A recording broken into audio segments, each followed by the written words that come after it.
Continuamos en Noticias 22, música, danza, ciencia e imaginación. Damos la bienvenida a Lucina Jiménez, quien dirige la Asociación Civil Consorcio Internacional de Arte y Escuela, responsable del encuentro interescolar Aprender con Danza, que se ha presentado estos días en el Teatro de la Ciudad. Lucina, un gusto verte nuevamente por acá. El gusto es mío, muchas gracias. Gracias por estar acá. Platícanos, participaron en este encuentro interescolar alrededor de 3,000 niños y niñas de 22 escuelas distintas. Sí. Hay que mencionar, yo creo que es importante mencionar que el CONARTE recibió el premio UNICEF, premio, así se llama, ¿verdad? Premio UNICEF 2010, por el trabajo que ha realizado. Esto se refuerza con sucesivas experiencias. Cuéntanos de esta. Bueno, son 22 escuelas que desde el 2006 tienen el programa de educación en artes dentro del horario regular, con música en vivo, y los niños van aprendiendo a construir sus propias frases de movimiento, a construir estructuras musicales y poco a poco a irse desenvolviendo no solo en su espacio de aula, sino también a transformar las relaciones con su familia, en el ámbito comunitario, y ahora se han presentado en el Teatro de la Ciudad 27 coreografías donde los chicos, las chicas exploraron temas como el deseo del hombre por volar, la cuestión de los efectos ópticos, el tema de la luz, la energía, el agua, la dependencia de la tecnología frente al universo contemporáneo. Muchos jugaron incluso con figuras geométricas, los elementos que la geometría te aporta y que te pueden dar la posibilidad de construir otros mundos posibles. Ellos hicieron estas 27 coreografías trabajando a lo largo del ciclo escolar y como parte del proceso de enseñanza-aprendizaje, que sin duda alguna estar en el teatro es una experiencia que los marca de por vida. Sí, sí. Definitivamente. Lucina, más o menos decía algo así el artista Joseph Beuys, ¿no? Que todos tenemos la oportunidad de la experiencia estética, pero la vamos perdiendo a través de la educación. Más o menos, ¿cómo entenderías tú una frase de estas características? Lo pregunto porque si bien tenemos la actividad artística dentro del programa educativo, hay un problema con la generación de nuevos públicos, ¿no? Bueno, sin lugar a dudas, yo creo que la verdadera o la más profunda revolución educativa es la que puede incorporar la relación entre arte y ciencia, porque el arte y la ciencia en realidad son dos formas diferentes de producir conocimiento. En el caso de las artes se ha pensado mucho que solo son para representar realidades exteriores, pero no es así. No. El arte es una forma de crear conocimiento, empezando por el mundo propio y después por el mundo que te rodea. Y si lo relacionas con la ciencia, entonces realmente estaremos dando la alfabetización y la formación que necesita el ciudadano en este siglo XXI. Y si tomas en cuenta que el arte es ética y estética, entonces estamos también hablando de una formación para los niños y de las generaciones contemporáneas en un compromiso también de ciudadanía, es decir, de responsabilidades y al mismo tiempo de derechos, porque al final de cuentas eso es parte de la ética, ¿no? Lucina, mencionaste una palabra que creo que puede tener muchas lecturas: alfabetización. Con esto que tú estás aportando, ya nos dijiste, bueno, no es una cuestión superflua, es algo que genera conocimiento, lo cual es importante. Podemos decir que muchas generaciones de niños que no fueron o fuimos educados en las artes, en las escuelas públicas, pues seremos o somos analfabetos artísticos, o no sé cómo llamarlo, ¿no? O creativos, o sea, sí es algo que es necesario para la formación de un niño, ¿no? Es que hoy estamos hablando de una sociedad donde la alfabetización ya no está basada solamente en la cultura de Gutenberg, aunque sin duda alguna el libro será fundamental hoy y siempre, incluso el libro en papel, a pesar de que existan otros nuevos formatos, pero el asunto es que hoy en día en una sociedad de la información y de la imagen, tú necesitas aprender a leer imagen, necesitas aprender a producir imagen para no ser solamente consumidor de lo que otros y sobre todo las grandes empresas de publicidad crean. Entonces, si tú aprendes las bases de los lenguajes artísticos, eres parte de la construcción de la cultura contemporánea, no porque necesariamente vayas a ser artista, Claro, sí, pero no se trata de hoy eso. en día incluso muchas de las corporaciones están buscando gente que tenga esta visión de diversidad, que sea capaz de moverse en la incertidumbre y que sea capaz de transformar de una a otro de los lenguajes de una manera contundente. Sí, y que las nuevas tecnologías nos permiten la posibilidad de la experiencia estética de creación. Exacto. Entonces, fíjate, alfabetización en el lenguaje de la cultura de Gutenberg, base número 1, leer, aprender texto escrito. Pero luego, lenguajes estéticos de las diferentes artes y luego lenguajes digitales, esa es la revolución del siglo XXI.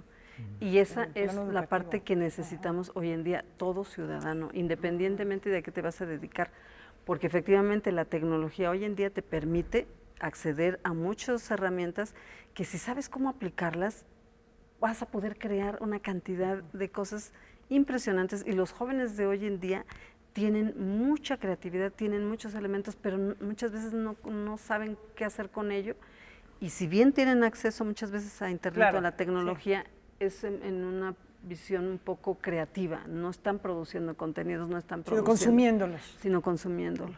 Y ahí es, o sin capacidad de relacionar una cosa con la otra. Es decir, ¿cómo relacionas una pintura que tú puedas ver? Y cuando lo relacionas generas conocimiento. Claro, y nueva experiencia. Y además la emoción de comprender el mundo en todas esas dimensiones. En cierta medida es aludir al espíritu renacentista, pero con las posibilidades que hoy tenemos en el siglo XXI, ¿no? Exactamente. Y fíjate que además de todo, hoy en día tendríamos que hablar de la educación en artes también como un derecho cultural. Hoy que estamos hablando de esta nueva dimensión de los derechos humanos y en donde se está planteando la parte cultural como uno de los componentes importantes que se ha un poco quedado rezagada.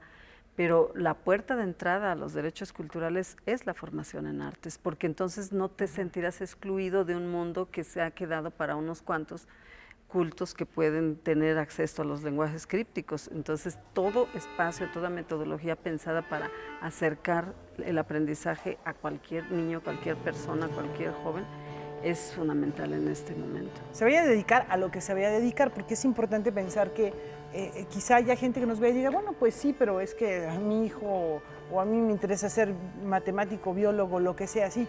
No se trata solamente de lo que como artista puede aportar a alguien, que desde luego podrá ser más factible que surjan ahí artistas, no lo dudo ni un momento, pero es lo que lo que te dan a ti también esas creaciones, no solamente que tú te vayas a volver artista, sino lo que vas a recibir y cómo te vas a transformar a través de... Pero mira, si analizamos la autobiografía de Einstein, él mismo dice que él descubrió su verdadero potencial cuando aprendió a tocar el violín y cuando descubrió a Mozart. Él descubrió realmente sus capacidades y en la segunda conferencia mundial de la educación artística que se llevó a cabo en Seúl, la inauguración que se hizo fue un diálogo entre científicos. Y los científicos lo que hicieron fue reconocer que ellos se habían formado siempre en su etapa previa en algún lenguaje artístico.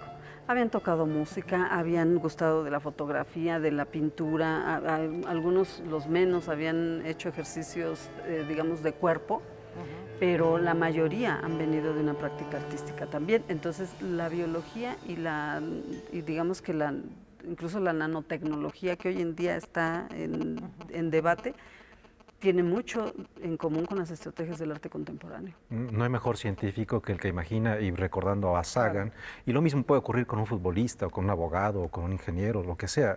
Es la posibilidad de crear, de imaginar a partir de estas posibilidades de sensibilización.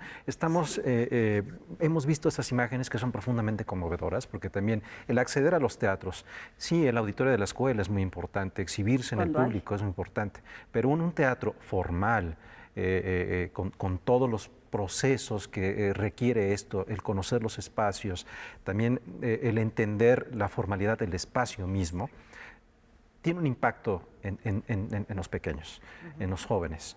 ¿Cómo mantener este tipo de expresiones que hoy concluyeron allá en el Teatro de la Ciudad? Bueno, es definitivo porque los chicos empiezan a aprender el manejo del espacio en el aula, pero nunca será lo mismo el espacio escénico, porque además tienen la capacidad el espacio escénico de amplificar cualquier cosa, incluidos los errores.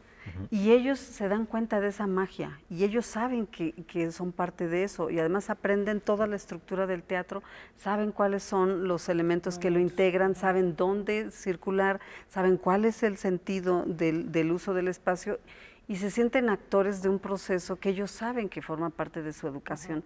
Entonces, cuando ellos están haciendo todo este trabajo de integración espacial en el escenario, pero además están coordinándose con las luces y están coordinándose con el sonido, porque además la música está en vivo, o sea, no trabajamos con música grabada.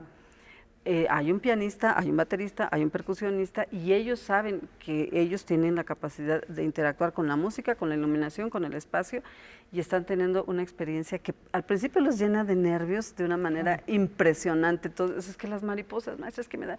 Claro que vas a poder, claro que te va a ir. Pero después de eso debe ser... y ahora que bueno, ya nos tenemos que despedir, pero yo quisiera comentar que finalmente ahora se están discutiendo, como mencioné, aquí lo hemos comentado mucho, temas como el bullying, como estos problemas que se dan cuando hay tanta concentración de niños en las aulas y con tantos estímulos internos y externos.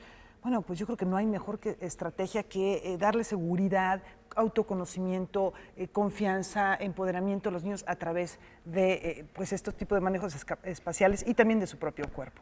Gracias por traernos estas propuestas pues que vienen de una lógica, pero que son muy revolucionarias al mismo tiempo. Pues sí, producen mucho placer y mucho orgullo de estarlas llevando a cabo. Los niños aportan todo. Pues en otra ocasión estaremos conversando, en otro de los tantos proyectos en los que te encuentras, Lucina. Muchas gracias. Gracias a ustedes.